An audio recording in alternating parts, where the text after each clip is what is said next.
El rechazo es un sentimiento realmente muy feo, muy desastroso en el corazón de cualquier persona. El rechazo puede llevar a una persona realmente a hacer de la aprobación de los demás un ídolo. Yo he escuchado a personas en donde se han querido o han iniciado en el homosexualismo o en el lesbianismo porque se han sentido solos en la familia o se han sentido solos en la sociedad, y personas se aprovechan de eso diciéndole, mira, pero yo te amo, y como yo te amo, déjame y toquémonos porque es parte del amor, y mira esto y mira esto otro.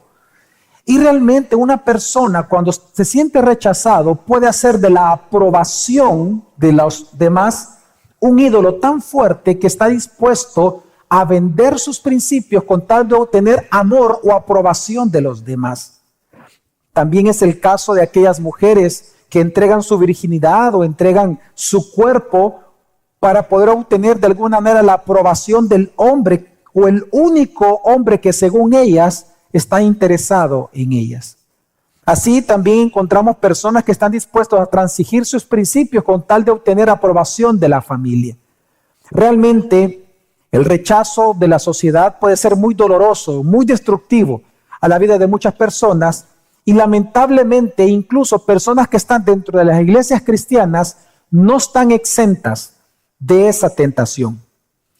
Un caso es la época o aquellos cristianos que estaban en la época en que se escribió la carta a los hebreos.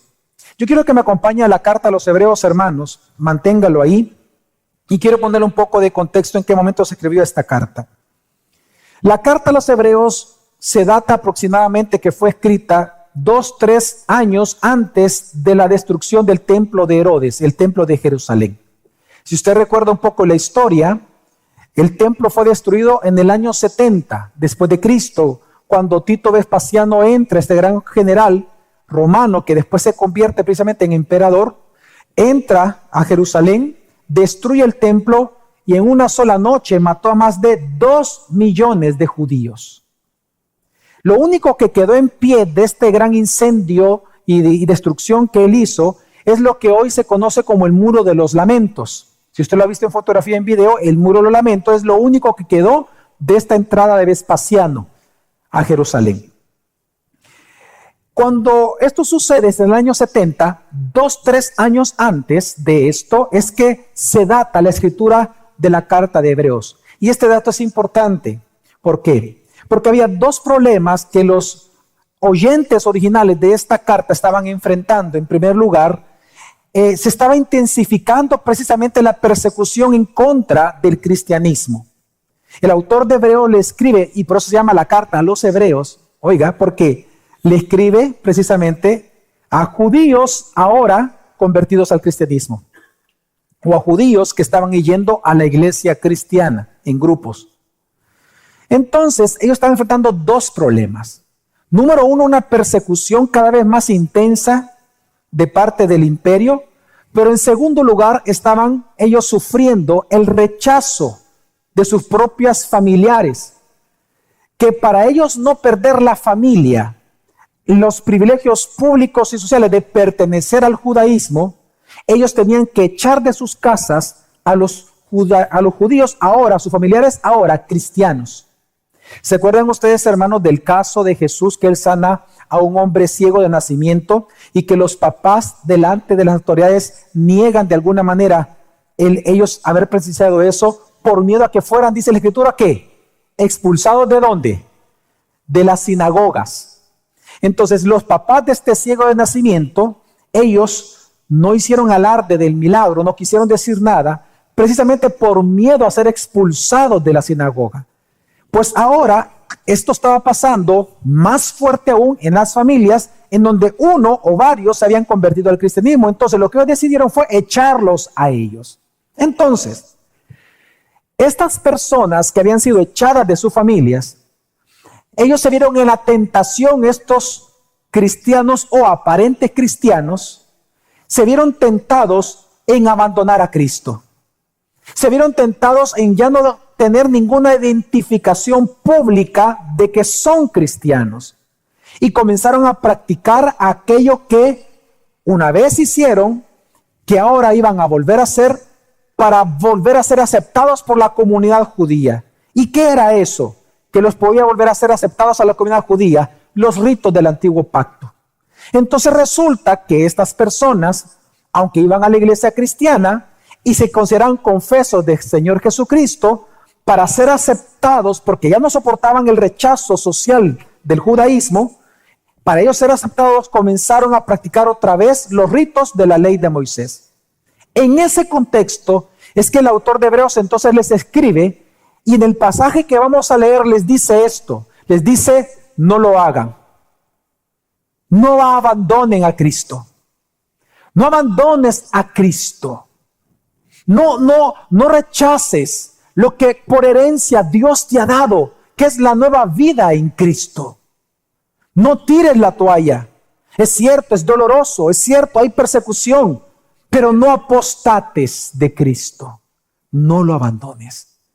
Y él da dos razones para esto. En primer lugar, le dice: no lo hagas porque tú tienes que ver la superioridad de la vida que ya tienes en Cristo, que ya la tienes, y sus privilegios y sus derechos, versus la antigua vida que no tenías nada. Observa cuán superior es la vida en Cristo, cuán inferior es la vida que tenías antes. No es posible que de esto quieras volver a pasar a esto. No es posible. No lo hagas.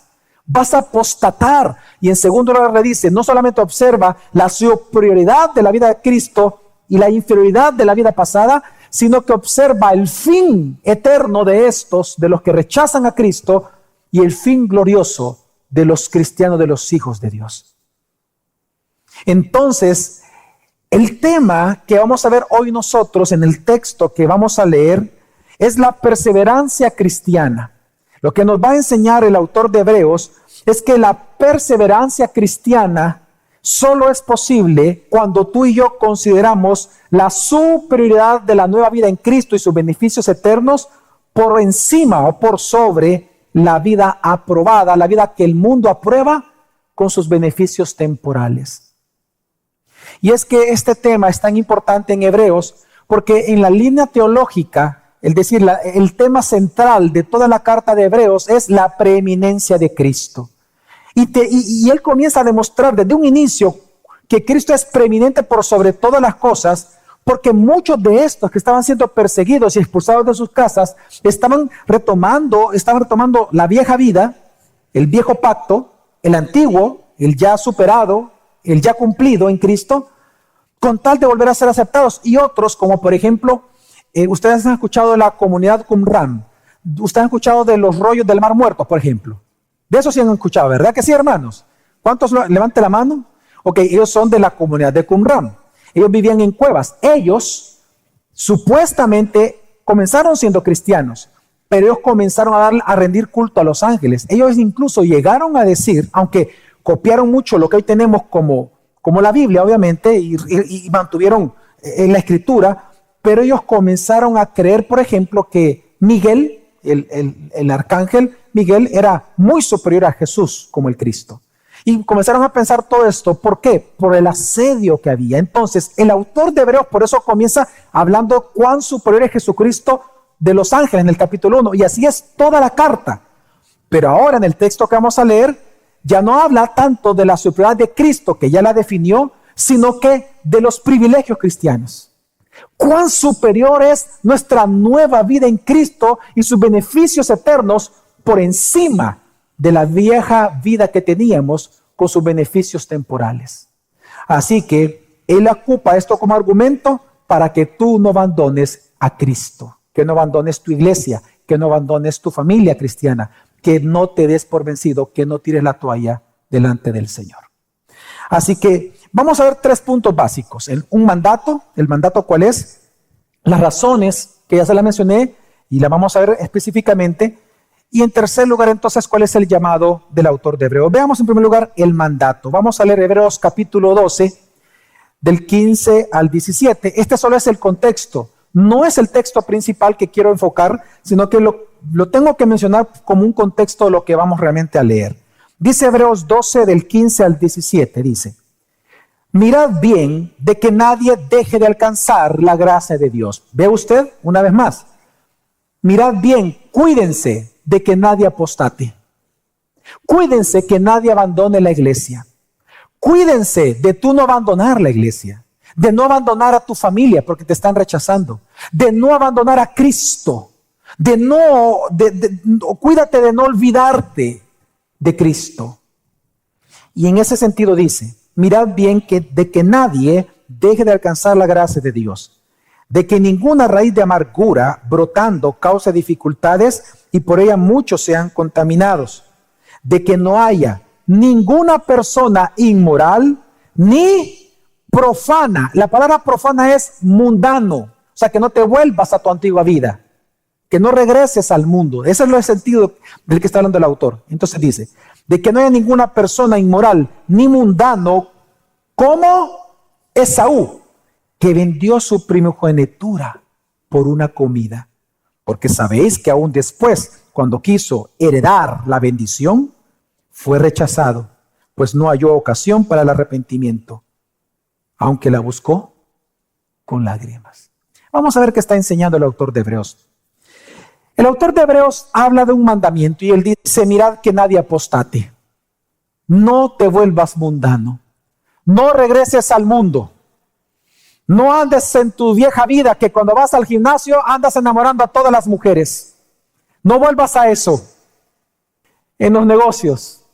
Es decir, no te corrompas. No seas corrupto en los negocios. No hagas como tu vieja vida. No lo hagas. Y dice, y mira a Esaú. No seas como un Esaú. Es decir, él viene a poner a Esaú como un ejemplo de apóstata.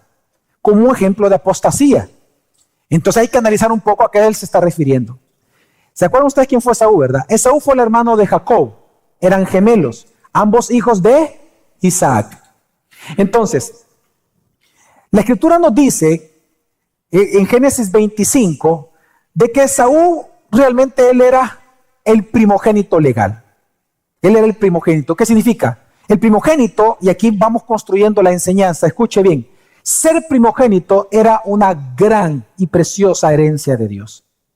Porque en la ley Dios había dicho que los primogénitos, y antes de la ley, el primogénito es el que recibía el doble de la herencia de los demás hermanos. El primogénito es el que recibía la bendición del Padre principalmente. El primogénito era importante porque anunciaba a aquel que vendría a ser el primogénito de todas las naciones cuyo nombre es Jesús. Ser primogénito era un privilegio, un derecho, un privilegio y derecho concedido por Dios por gracia. Era parte de la herencia de Dios para una persona que Dios trataba por gracia. Pero resulta que Esaú, siendo el primogénito, teniendo este privilegio de parte de Dios, él dice un día, dice en el 25, que estaba cansado, después de ir a cazar, ve a su hermano que le gustaba que él preparaba una sopa de color rojo, de ahí viene el nombre de él, Esaú, porque rojo, ¿verdad? Significa, y le gustaba esa sopa roja, ¿verdad? Un rojo bien intenso. Y entonces él llega cansado y le dice a su hermano Jacob, mira, prepárame por favor el guiso, el que vos preparás, ese, el que me gusta, prepáramelo, que me estoy muriendo. Te la preparo por una condición, que me des tu primogenitura. Lo que Dios le ha dado solo a él. La gran herencia que por gracia Dios le dio a Esaú. Y dice la Biblia que Esaú exclamó la siguiente frase, en Génesis 25 está. ¿De qué me sirve la primogenitura? Si ahorita tengo hambre, me estoy muriendo. Te la doy, pero dame de hartar.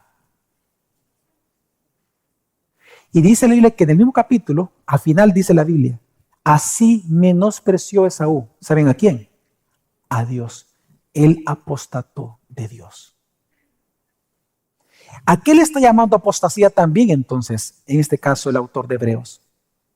A rechazar la herencia que Dios le había dado a él.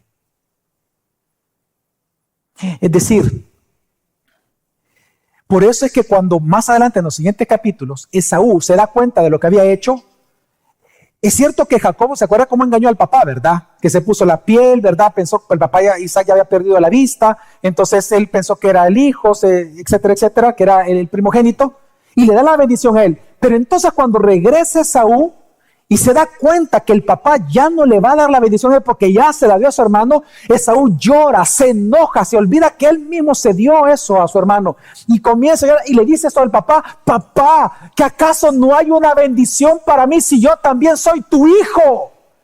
Y Isaac le dice: no, ya la di, ya di toda la bendición, lo más que te puedo decir es que tú serás esclavo de tu hermano.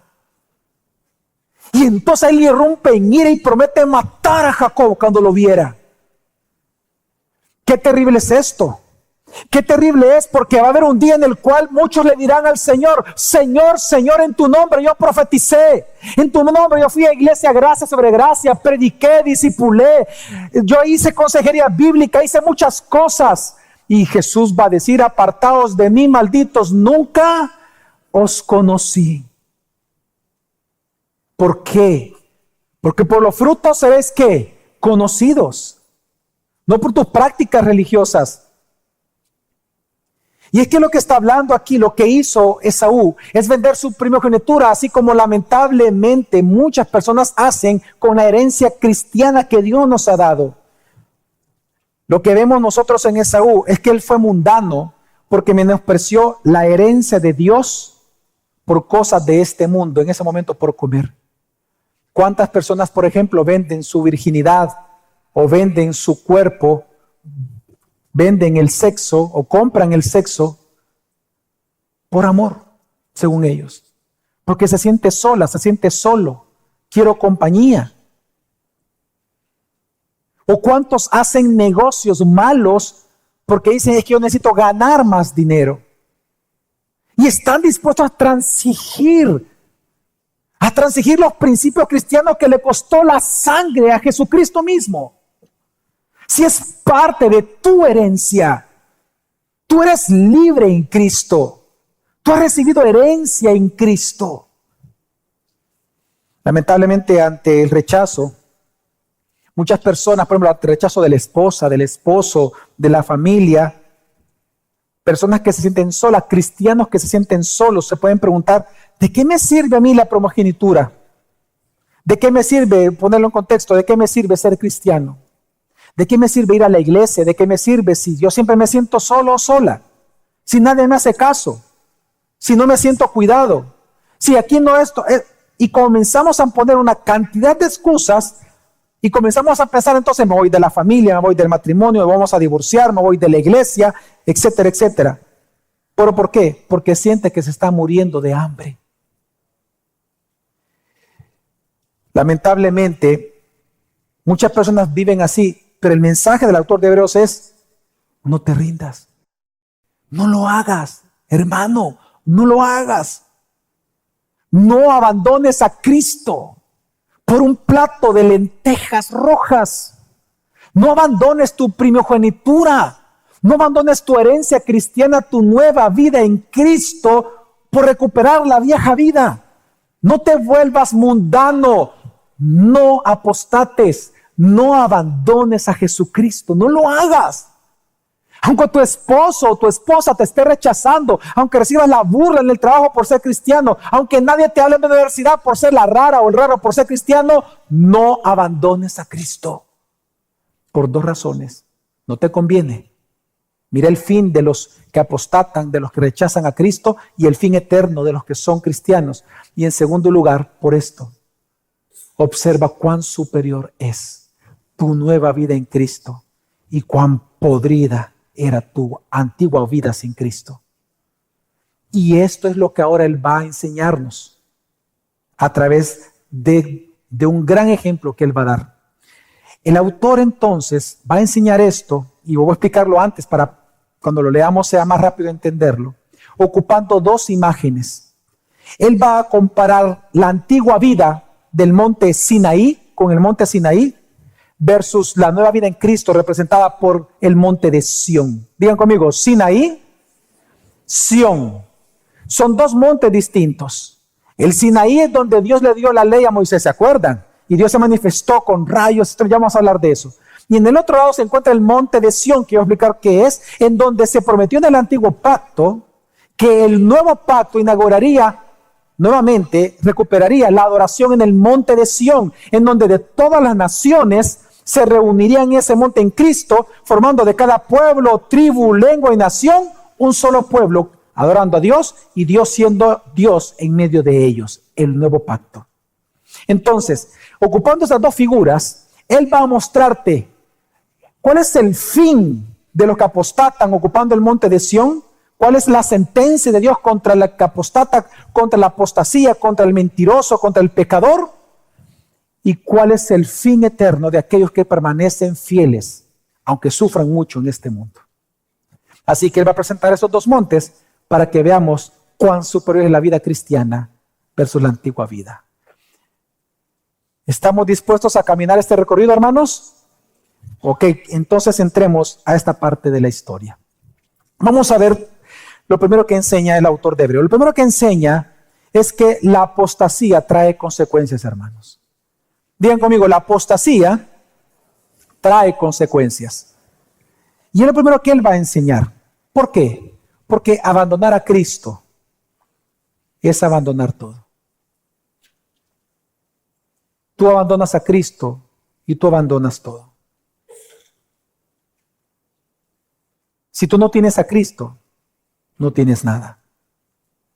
Puedes tenerlo todo en este mundo, pero no tienes nada. ¿A dónde iremos si solo tú tienes palabras de vida eterna? Si no tienes a Cristo, no sirve de nada tu vida. Y el autor entonces hoy lo va a demostrar. ¿Y cómo lo va a demostrar? Pues evidenciando cuál es la sentencia que Dios mostró en el antiguo pacto contra el pecado, y él va a demostrar que esa sentencia de Dios contra el pecado de la apostasía sigue presente al día de hoy. Que lo mismo que Dios dijo acerca del pecado antes en la ley, que sigue vigente hoy en el nuevo pacto. El pecado sigue siendo pecado. Y Dios santo sigue siendo Dios santo para siempre. Entonces, ¿cómo lo hace? Leamos del 18 al 21. Dice, antes de leerlo, recuerda que venimos de hablar de Esaú, ¿verdad? Y hablando de Esaú, de lo que sucedió, dice, mirad que nadie sea un mundano como él. Y entonces dice, porque no os habéis acercado a un monte que se puede tocar, ni a fuego ardiente, ni a tinieblas, ni a oscuridad, ni a torbellino, ni a sonido de trompeta, ni a ruido de palabras tal, que los que oyeron rogaron que no se les hablara más, porque no podían soportar el mandato. Si aún una bestia toca el monte, será apedreada.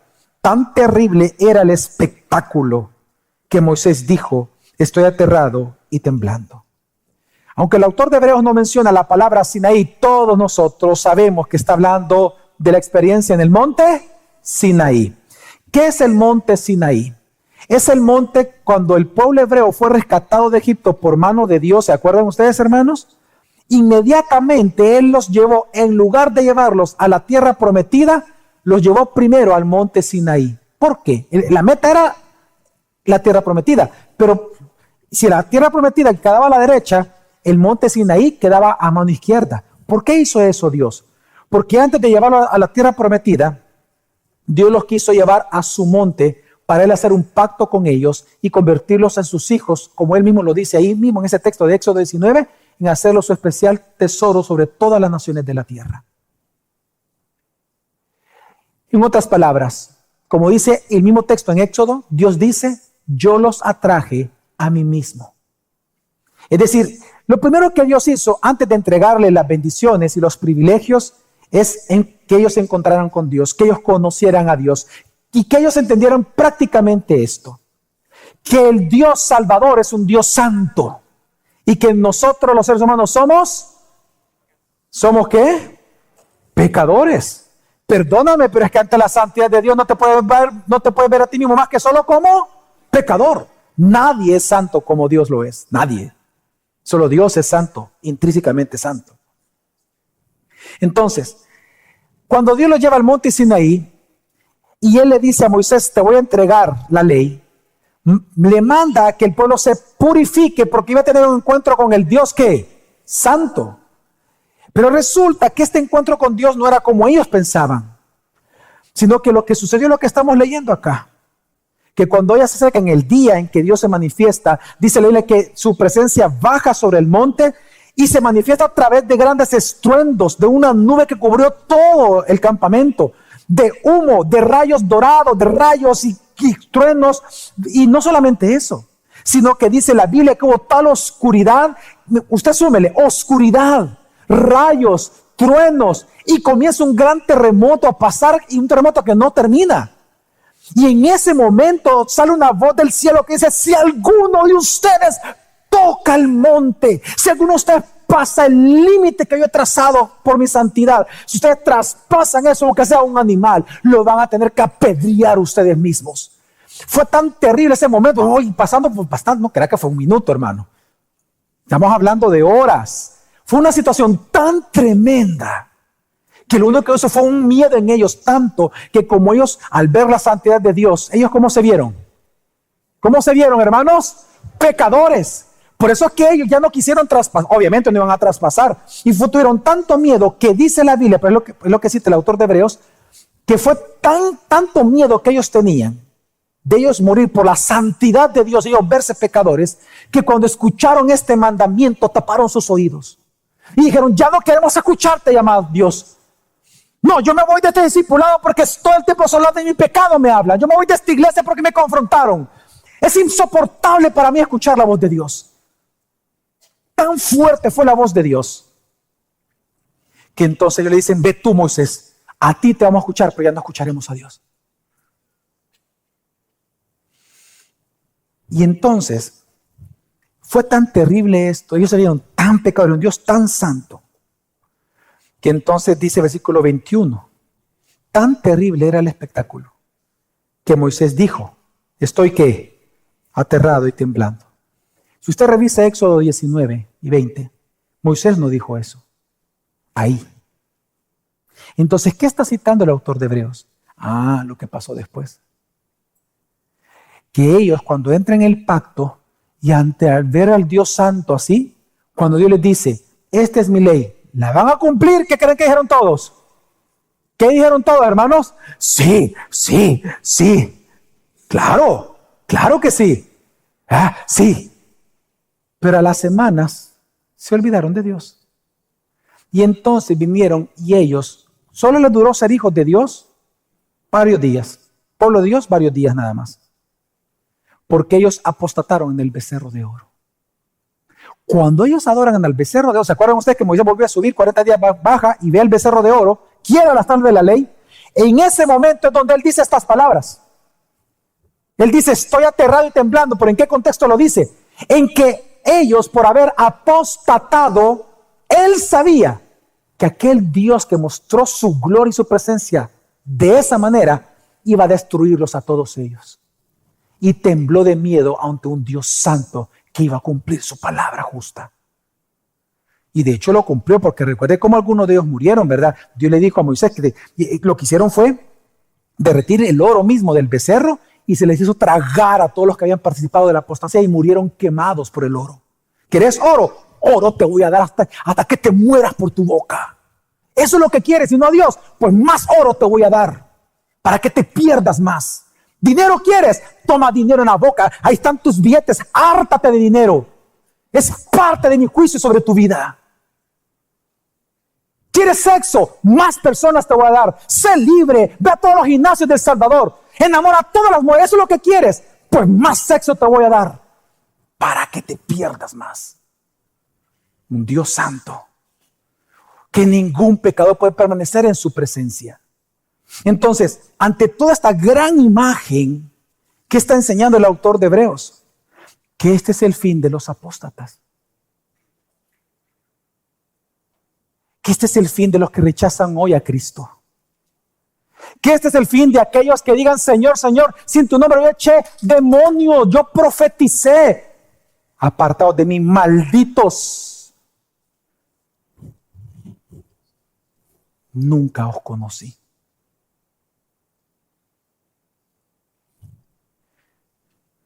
terrible es caer en el mano del Dios vivo. Pero ¿por qué pone el autor de Hebreos esto? Como una advertencia, ¿sí? Sí. Pero también, ¿sabe por qué lo pone? Como una voz de ánimo. ¿Y cómo, pastor? ¿Por qué no se da tanto ánimo eso, no? Sí, es ánimo. Ya se fijó cómo él comienza hablando de este ejemplo. ¿Cómo dice? ¿Pero qué? Porque no os habéis acercado a un monte hacia ustedes. ¡Wow! Y está diciendo, miren, el fin de los apóstatas es la muerte y el sufrimiento debajo de un Dios santo. Porque quiero que entiendas que la santidad para un pecador es terrible, es aterrador. Lo pulveriza. Pero para un hijo de Dios, la santidad es necesaria para ser purificado y estar con Él eternamente. Es una gran noticia para nosotros la santidad de Dios. Entonces Él dice, mira, observa. Tú que te ves tentado a abandonar a Cristo porque te sientes sola, te sientes solo. Ay, qué mala onda que yo no gano tanto dinero en mi trabajo. Ya no voy a la iglesia y me voy a enojar con todo mundo. ¿Que acaso no te das cuenta el fin de los verdaderos apóstatas? Observa el fin de los apóstatas. Mira lo que va a ocurrirles. Una muerte y sufrimiento eterno, pero da gloria a Dios, hermano y hermana, tú que estás en tentación ahorita, de que tú no has sido acercado a ese monte. No has sido acercado a ese monte, sino que, por eso lo dice, sino que ahora observa al monte, es decir, a la nueva vida a la cual sí te has acercado. Ahora sí perteneces, por lo cual tiene la fuerza para no apostatar. ¿Y cuál es ese monte? Precisamente el monte del nuevo pacto, cuyo nombre es Sión. Sigamos leyendo 22.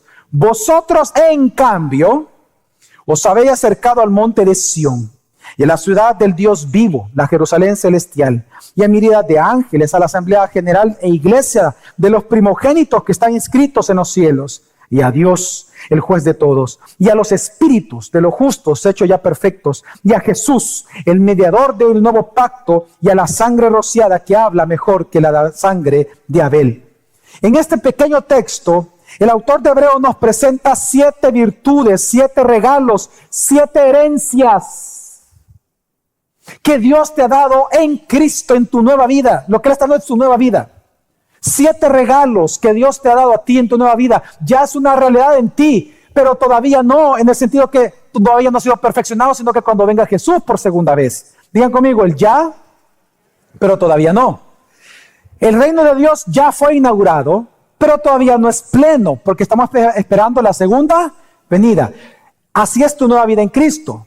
Tu nueva vida en Cristo ya tiene herencias, ya perteneces a un lugar, pero todavía no, en espera de la segunda venida de Cristo, pero ya fue inaugurado. Entonces, ¿qué está enseñando el autor de Hebreos? Lo que vamos a ver acá, en este texto que acabamos de leer, es que él lo que está mostrando es que la vida en Cristo, en el Sinaí, es tan superior al antiguo pacto, que entonces no tiene ningún sentido que tú quieras regresar a la antigua vida bajo el temor, cuando tú eres libre ahora en Cristo y libre para no apostatar y libre para adorar a tu Dios, para ser feliz en Él. Así que él en este texto claramente él presenta 7 realidades de esta nueva vida que serán perfeccionadas en la eternidad. De hecho, el autor de Hebreos presenta esta lista de 7 virtudes y 7 herencias que Dios nos da acá, porque según Dios en este pasaje, si tú te identificas con estas 7 herencias o parte de la herencia de Cristo, eso va a evitar que tú abandones a Cristo. Tú quieres evitar abandonar a Cristo y te ves tentado ahorita de abandonar la iglesia, de no congregarte, te has visto tentado en los últimos meses de abandonar a tu esposo, abandonar a tu esposa, echar a la borda el cristianismo. Si tú te identificas con estas 7 cosas, según Dios en este texto, no lo vas a hacer. Porque vas a ver cuán superior es tanta la vida de Cristo en ti, que no vas a querer una vida sin Él acá. Lo vamos a ver. ¿Cuál es la primera realidad a la cual nosotros en Cristo fuimos introducidos? como parte de la nueva vida. Versículo 22 dice: vosotros, en cambio, os habéis acercado al monte de Sión y a la ciudad del Dios vivo, la Jerusalén celestial. ¡Wow! Él está comparando al monte Sinaí versus el monte de Sión. El antiguo pacto o la antigua vida y el destino de los apóstatas versus el destino de los hijos de Dios, que es Sión. Sión, les voy a recordar qué es. Sión es la montaña que estaba conquistada por los jebuseos, que cuando David entra a la tierra prometida, él la ve como un lugar estratégico y le costó de hecho conquistarla, pero al final la conquista. En este lugar, en esta gran montaña, viene y él establece lo que se le llama después la ciudad de, digan conmigo, la ciudad de David. Según la Biblia, al lugar donde David residió se le llamó como la ciudad de David. Fue este lugar conquistado en una montaña. Pues a este lugar, a esta ciudad de David, se le llamó históricamente el monte de Sión. Pero al pasar los años, cuando se construyó el templo, al templo se le llamaba, al templo mismo, lugar donde residía la presencia de Dios, se le llamaba el monte de ¿qué? De Sión. Bien, pero sigamos la historia. Al pasar la historia, este templo, específicamente el lugar donde Dios residía, ¿cuál era? ¿Cuál era el lugar más especial del templo? El lugar santísimo. ¿Por qué? ¿Por qué ese lugar? ¿Qué había ahí? El arca del pacto. Exacto. Entonces, a ese lugar, al lugar santísimo, se le llamó el monte de Sión. Entonces, cuando es destruido el templo, el primer templo, y todo esto sucede y Dios retira su gloria, Él a través de los profetas, Él comienza a hablar y a profetizar que cuando viniera el Cristo, la adoración en el monte de Sión volvería a surgir, pero ya no en el monte de Sión geográfico, sino que en el Sión celestial, llamada la Nueva Jerusalén, llamada ya en Apocalipsis nuevos cielos, nueva tierra, llamada en Apocalipsis la novia de Cristo, a través de la iglesia. Y resulta que ahora el lugar santísimo, en donde nadie podía acceder, en donde el sumo sacerdote, si él entraba sin ser purificado, santificado por un Dios santo, si él ponía el primer pie y entraba, ¿qué sucedía? Ante la presencia de la santidad de Dios, se moría. Terrible es la santidad de Dios para el pecador. Pero entonces, ¿qué está diciendo el autor de Hebreos? Le dice: hija, hijo, observa. ¿Cómo es posible que tú quieras regresar a tu antigua vida si no te has dado cuenta que tú ya te fuiste acercado al monte de Sión? Ya estás en el monte de Sión. Tú ya estás, entonces, ¿qué está enseñando el autor de Hebreos? Que te des cuenta que aunque tú te sientas solo o te sientas sola, no lo estás, porque ahora tú ya estás en la presencia de Dios. Significa que ahora tú puedes buscarlo y lo vas a hallar. Significa que ahora tú puedes orar, platicar, meditar en Cristo, pasar tiempo especial con Cristo, porque eres hijo de Dios, ya estás en el monte de Sión. El monte de Sión fue inaugurado en Pentecostés, cuando caen las lenguas de fuego, en ese momento comienza la iglesia y comienza el monte de Sión. Por eso es que se ve que había mucha gente que en su propio idioma, no eran solamente judíos, en su propio idioma escucharon el mensaje de Dios y se convirtieron, porque ahí se estaba cumpliendo que de cada pueblo, tribu, lengua y nación vendrían al monte de Sión para adorar eternamente a Dios. Nosotros ya estamos en el monte de Sión. Tú ya estás en el monte de Sión. No es una realidad que esperamos, es una realidad en la cual tú tienes que identificarte. ¿Por qué quieres abandonar este monte? ¿Para irte al Sinaí? Al donde no siquiera puedes tocarlo. En donde hay oscuridad terrible. ¿Por qué quieres regresar a tu antigua vida?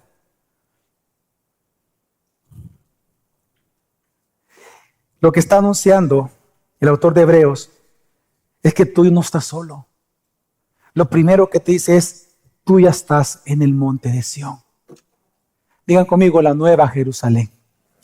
Digan conmigo: el Israel de Dios. Todas estas frases están en la Biblia, así se le llama, son sinónimos. Dios ahora conformado en Cristo en el nuevo pacto, un solo nuevo pueblo. Y Él es un solo Dios para nosotros. Tú ya estás en este monte. Por eso es que el autor de Hebreos mismo, es que él es el que escribe, dice: entra directamente en la presencia de Dios. Solo versículos antes viene diciendo eso. Usted revisa Hebreos, se da cuenta que es antes. Dice, entra directamente, esa es la palabra que ocupa, entra directamente a la presencia de Dios para rogarle oportuno socorro. Y es lo que está diciendo la Biblia. Estás solo, de verdad estás siendo tribulado, te sientes rechazado. Entonces, en lugar de abandonar a Cristo, acércate, porque ya estás en la presencia de Dios. Ahora tú puedes venir y rogar el oportuno socorro y Él te va a socorrer. Algo que los apóstatas no gozan. Los no cristianos no gozan de la presencia de Dios, pero tú sí, úsala.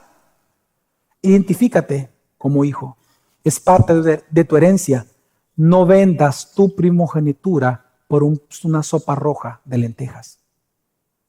No abandones a Cristo y tu herencia de estar en la presencia de Dios todo el tiempo. Pero en segundo lugar, él habla de donde también fuimos introducidos por estar ahora en el monte de Sión, en el nuevo pacto. Y dice, y a miríadas de ángeles. Es interesante lo que hace el autor de Hebreos. Él está comparando la miríada de ángeles que apareció en el Sinaí. Usted lo puede buscar. Es impresionante porque ellos estaban viendo la justicia de Dios. Pero aquí están viendo la adoración a Dios. Dos montes distintos, dos pactos distintos, dos vidas completamente distintas. ¿Para qué quieres regresar al mundo si estás en el monte de Sión cumpliendo el fin por el cual fuiste creado? Porque ¿cuál es el fin por el cual fuimos creados? Fuimos creados para adorar a Dios estando en su misma presencia y gozarnos de ello todo el tiempo. Y es que eso fue recuperado en Cristo. Ahora significa, cuando dice que fuimos introducidos a esta miríada de ángeles, significa que ahora estamos en el lugar donde siempre tuvimos que estar, en el reposo de Dios. Ustedes se acuerdan, hermanos, que en Génesis se nos dice que la creación fue en 6 días y en el 7º día Dios reposó de sus obras. Y usted ya se dio cuenta de este detalle, que en el 7º día es el único día de la creación donde Dios no dice, y esta fue la tarde y la mañana del 7º día. No existe eso en la Biblia. Sí lo dice del 1 al 6, pero no del 7. ¿Por qué? Y ese detalle es bien importante en teología. ¿Por qué? ¿Qué está enseñando la Biblia? Que una vez Dios entra al reposo, Él llama a la creación, a Adán y Eva, a entrar en el reposo con Él. Y eso establece algo importante. Lo que está diciendo Dios es que el lugar donde tú como mujer y el lugar donde tú como hombre vas a encontrar reposo, solaz, descanso de tus obras diarias, solamente es en Jesucristo. Dios es nuestro lugar de reposo. Dios es nuestro solaz. Él es tu consuelo, mi consuelo en tiempos de aflicción. Él es roca firme para nosotros. Él es castillo nuestro. Él es escudo de cada uno de nosotros, porque Él es nuestro lugar de reposo. En el pecado eso se perdió, mas ahora en Cristo, en el segundo Adán, fue recuperado. Ahora Cristo es el lugar de reposo que nos dice, venid a mí, los que están cansados y trabajados, que yo os haré descansar. Mirad cuán suave y cuán ligera es mi carga. Ven, ponte mi yugo. Yo te voy a enseñar cómo vivir la vida que ahora tú tienes en mí. Y eso quieres abandonar, hermano. Por el sexo, por más dinero, por descanso, por jugar play. Es lo que tú quieres abandonar por más amigos del mundo. Y no solo eso, sino que en tercer lugar dice el autor de Hebreos que también hemos sido introducidos a la asamblea general e iglesia de los primogénitos que están inscritos en los cielos. Vamos a leerlo despacio. Dice, a la asamblea general e iglesia. ¿De quiénes? O sea que todos nosotros delante de Dios somos ¿qué? Claro, que están inscritos en los cielos. En otras palabras, cuando habla de primogénitos se refiere a la familia de Dios, a la iglesia. Lo que Dios está diciéndole a personas que están recibiendo burla, escarnio, insultos por ser creyentes, por ser cristianos, Dios los está consolando, afirmándoles y les dice, mira, no solamente tú me perteneces a mí, sino que yo soy tu padre. Tú eres mi hijo. Yo te voy a proteger y cuidar como un hijo. Lo que Dios te está diciendo es que tú no solamente tienes un Dios que te santifica, sino que tienes una familia que te ama a través de las iglesias locales, y en este caso la iglesia local se llama Gracia sobre gracia. Tu iglesia local, tu familia, donde Dios soberanamente te puso, te colocó para crecer y madurar. Es cierto, algunos días vas a ser disciplinado, otras veces vas a ser exhortado y te vas a sentir mal y enojado. Pero te dice, no lo abandones, porque es tu familia. No la abandones. No apostates. Ellas te van a cuidar. Pero en cuarto lugar también la nueva vida en Cristo es una introducción. Dice luego, y a Dios, al juez de quién, de todos. Ahora resulta que en Cristo, aquel que es juez, aquel que castiga el pecado, aquel juez que apareció en el monte Sinaí, porque era un juez entregando la ley, promulgando la ley, un juez. Resulta que aquel juez que ahora todos temen, está delante de ti, ahora en Cristo, sin juzgarte. Ya no te juzga, porque resulta que ahora te llama justo, porque has sido justificado cuando tú creíste en Jesucristo y en su obra redentora por la sangre del Cordero. ¿Qué está diciendo la Biblia? Está diciendo que tú ya fuiste justificado, que ya no eres culpable de pecado y por lo tanto cada día, aunque tú pecas hoy, cada día tú puedes acercarte al trono de Dios de la gracia y de la misericordia, decirle, papito lindo, perdóname. Yo pequé, acepto que pequé hoy contra ti. ¿Y sabe qué es lo que Dios va a hacer? Aquel Dios juez en donde Él manifestó con truenos, con relámpagos, con nubes, con temblores, con voz como trompeta. Resulta que a ti te habla ahora a través de Cristo y te dice, ya no más pecador. Tú has sido justificado, dijo, yo te perdono. Por eso dice la Biblia que sus misericordias se renuevan cada mañana, pero eso solo es en el nuevo pacto. Dios es un Dios de segundas oportunidades. Cada día. Dios es un Dios de segundas oportunidades. Cada día. No abandones a Cristo por un pecado. Acércate más a Él. Amén, hermanos. Porque el Dios juez está delante de ti para aplicar perdón sobre tu vida. Por la sangre de Cristo. Pero también dice que hemos sido introducidos y a los espíritus de los justos hechos ya que perfectos.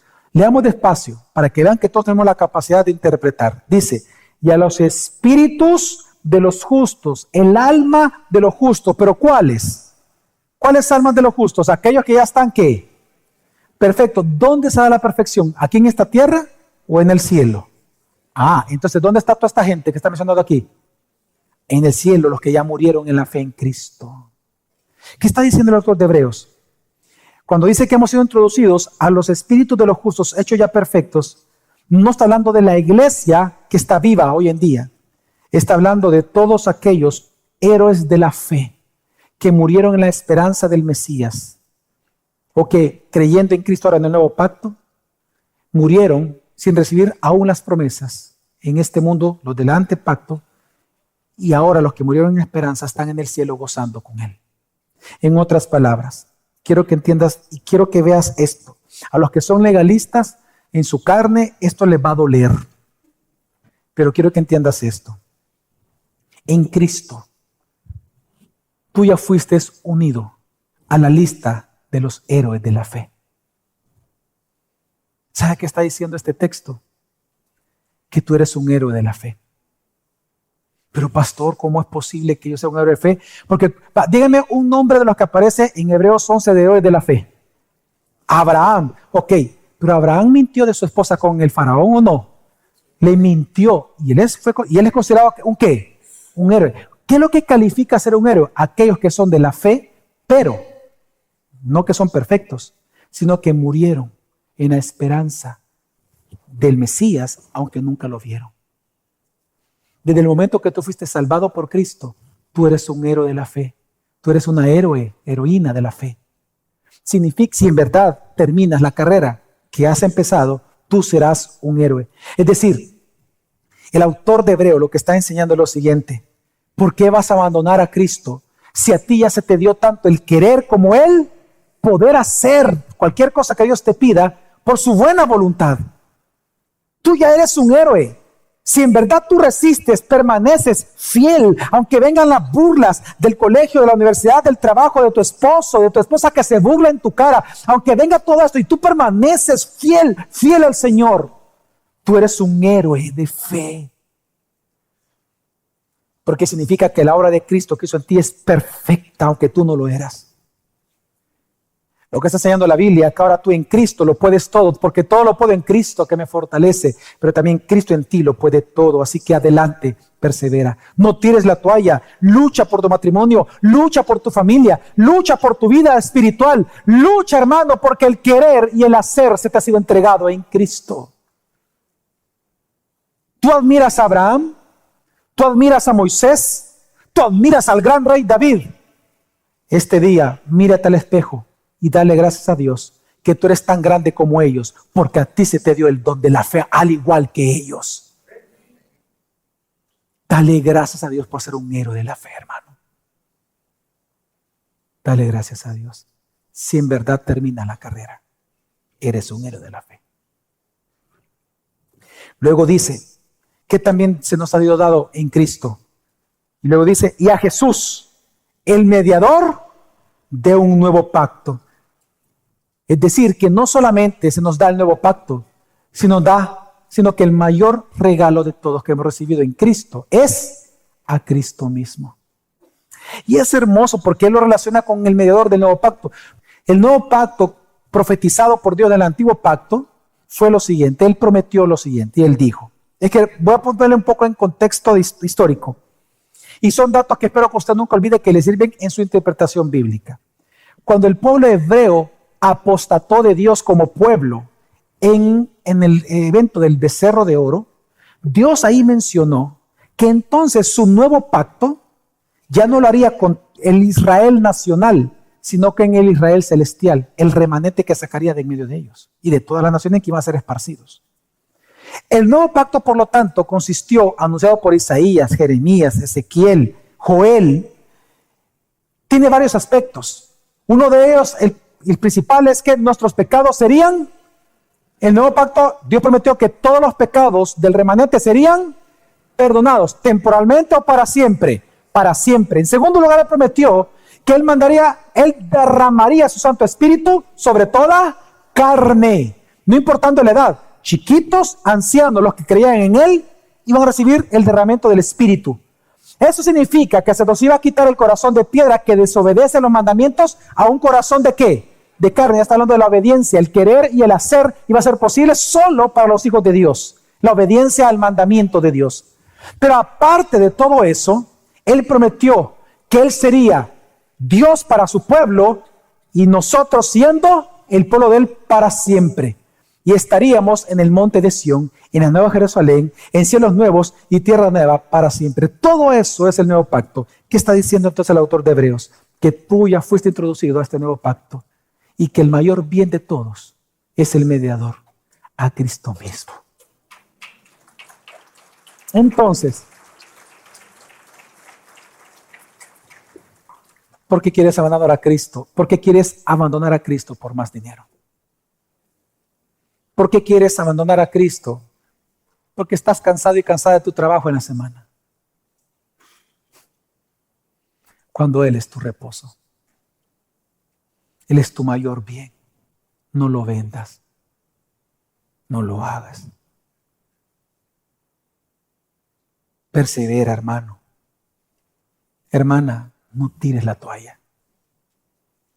Por mucha burla que recibas de tu esposo, de tu esposa, de tus hijos, de tus padres, permanece fiel a quien te rescató, a Cristo.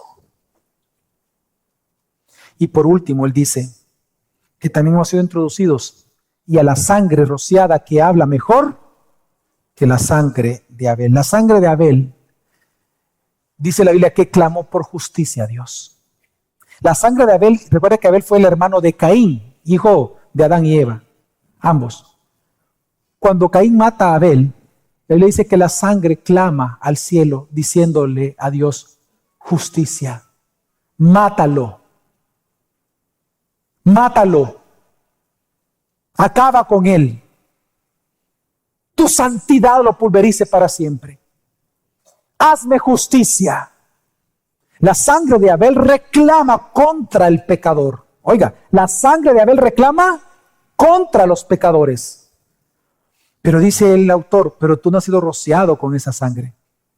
Tú has sido rociado con una sangre que es mejor que la de Abel. ¿Por qué mejor? Porque no clama por justicia delante del Padre cuando tú estás delante de Él, sino que clama por perdón y misericordia eterna. ¿Sabes por qué no debes de abandonar a Cristo? Porque tú tienes una salvación ganada inmerecidamente.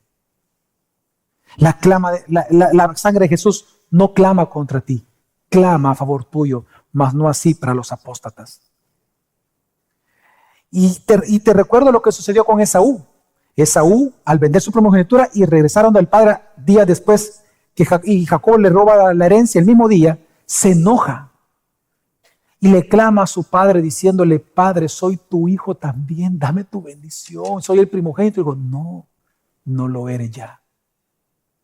Quiero que entiendas que si tú abandonas a Cristo, cuando llegues allá, no podrás decir: yo fui hijo tuyo, estuve en la iglesia, yo te serví, Señor. Y Él te va a decir: apártate de mí, maldito. Nunca me conociste en verdad. Me negaste por más sexo, por cosas mundanas, me cambiaste. No lo hagas. Hermano, hermana, no lo hagan. ¿Cuál es el llamado entonces que hace al final el autor de Hebreos? Versículo 25. Mirad que no rechacéis al que habla. Y el autor de Hebreos declara muy bien quién es este que está hablando, y es Cristo. En el capítulo 1, en los primeros versículos, el autor de Hebreos dice: en los tiempos antiguos Dios nos habló a través de los profetas, dice. ¿Se acuerdan ustedes de ese texto? Dice: pero ahora en nuestro tiempo nos habla a través del Hijo. Entonces, ese que habla es el Hijo. Entonces, y recuerde que este mirad es el mismo mirad que con iniciamos el sermón. Dice: mirad que en medio de nosotros no hay algún mundano como Esaú. Mirad. Entonces, ¿qué está enseñando el autor de Hebreos? Está cerrando este círculo de enseñanza. Está diciendo: mirad que ustedes no apostaten. ¿Y cómo no apostatar? No rechacen a Cristo quien te habla. No rechacéis al que habla. No dice: no rechacéis lo que Él dice. No, lea bien. Dice: no rechacéis ¿a quién? Al que habla, a Cristo. Y luego da la razón. Porque si aquellos en el monte de Sión, porque si aquellos no escaparon, es decir, los del becerro de oro, porque si aquellos no escaparon cuando rechazaron al que les amonestó sobre la tierra, mucho menos escaparemos nosotros si nos apartamos de aquel que nos amonesta desde el cielo. Hermanos, usa tu libertad para acercarte más al Dios vivo, el que ya no te va a consumir, sino que el que ya te salvó. Tú necesitas ayuda, ve y búscalo, que Él te va a ayudar. Hermanos, Dios los ama. Dios te ama tan profundamente que tú puedes hoy pedirle perdón a Dios por todos tus pecados y Él te va a perdonar. Pero no lo abandones por un pecado. No lo hagas. Yo sé que algunos están sufriendo. Algunos no tienen trabajo. Algunos tienen enfermedades muy graves. Pero no abandones a Cristo. Date cuenta que lo que estás sufriendo son parte de los sufrimientos de Cristo en ti. Glorifica a Dios con ello. Pero permanece firme en el Señor. Hermano, no abandones a Cristo. No abandones tu iglesia por una raíz de amargura, como dice ahí al inicio del texto. No abandones tu familia por amargura, porque te confrontan o porque incluso te rechazan. No abandones a Cristo por ningún pecado, porque recuerda que la vida que el mundo aprueba, sus beneficios son temporales, pero la vida eterna, nueva que tenemos ahora en Cristo, sus beneficios son eternos. No abandones a Cristo. No vendas todas estas 7 elementos de una herencia en Cristo, no las vendas por un plato de lentejas.